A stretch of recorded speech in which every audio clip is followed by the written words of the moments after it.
61 and pataas na yung age natin. Kaya naging concern na rin ako sa karamihan ng impression na when you reach this age, affected na ang memory. So, gaano ba talaga ka lala no, pag nagkaroon ng memory loss or as we say, epekto ng pagtanda? I made some research. Talaga bang inevitable or hindi pa talaga maiiwasan na magkaroon ng memory loss? So, i-share ko lang yung mga nababasa ko kasi nga syempre kailangan maintindihan ko ano nag-i-age na. Good news, hindi daw. No.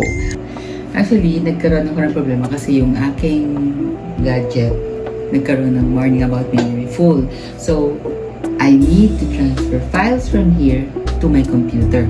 So, nandun nagkaroon ng medyo confusion. Pero sa amin, of course, yung mga younger generations, hindi naman ganun kahirap sa inyo pagka-transfer lang ng mga files from here to your PC. Kasi mga naging struggles ko, natuto na akong gumamit sa digital world, no, senior. So, nung nakita ko to, yan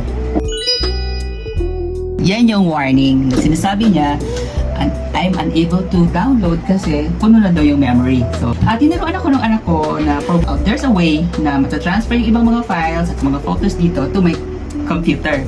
Siyempre, complicated sa akin gawin yun. Sabi niya, gagamit daw ako ng USB cable. Ito, ang tawag dito, ito yung ikakabit doon dito sa computer. What? Ay, mali pala. Ito pala. Ito yung tawag na USB cable. So, ikakabit natin siya dito. Yan, para mag-connect siya sa other side. Ito kasing iPad, ang gamit niya dito is ng Type-C. So, ikakabit ko siya dito. And then, yan. May maririnig akong sound. Meaning, nag-connect na sila. But I have to, importante ito, you have to allow the iPad para mag-access siya dito sa iPad and then mag-connect siya. Ayun o, nakikita niyo yon. So, okay. So, para mas detailed at saka sure na step by step you will be able to follow yung transferring of pictures or data to your PC, I suggest you better watch some video sa YouTube kasi mas marami kayong makikita ron na mas detalyado.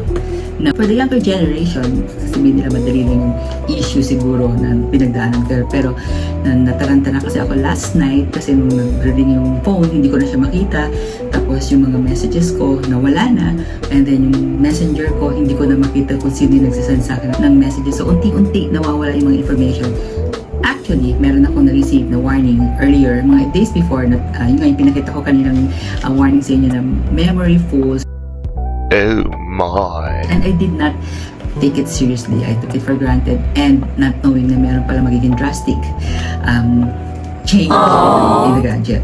So, bakit nga ba sa katulad namin mga boomers, no, hindi namin masyado naiintindihan or to give information for the younger generation kasi alam ko sa inyo mas madali itong gawin.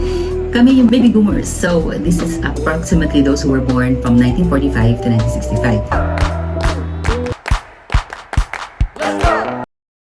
So, bakit nga ba kami nahihirapan mag-adjust to the digital world, no? Kasi in our growing up years, wala naman kami mga ganitong gadgets. So, we had less exposure to digital devices and that makes us difficult, no, to understand and comprehend how things work in your younger generation. Kasi in our time, sanay kami sa mga notebooks when we need some notes. We make use of photo albums for our pictures. We use cassettes to listen to music. And, ano pa nga ba yun?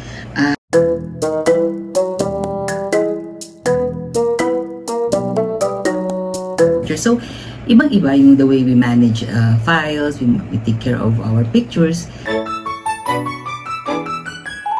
Di kagaya ngayon, just one gadget. Andito na lahat. You can do notes, you can have your pictures here. Meron pa sa cloud, you can keep it. Ano pa? You can listen to music, may Spotify, you can watch movies. So, everything is found in one gadget. In our case, hindi. Kasi sanay kami sa magsulat. Sanay kami mag-compile ng mga documents. Ibang-iba talaga yung generation nun ng mga baby boomers to the new generation or the younger generation as we call it. Okay. Final note. So today, mas naiintindihan ko na ngayon yung difference between age-related memory loss, which is kumukonti yung memory as we grow old. Okay. And when you say memory full, it's all about digital storage.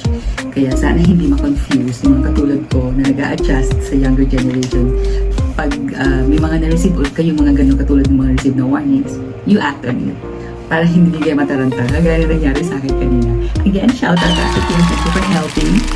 Ang mga katropa, tandaan niyo yung mga na-share ko ha, para hindi rin kayo magkaroon ng problema kagaya na nangyari sa akin. Susunod ulit ha.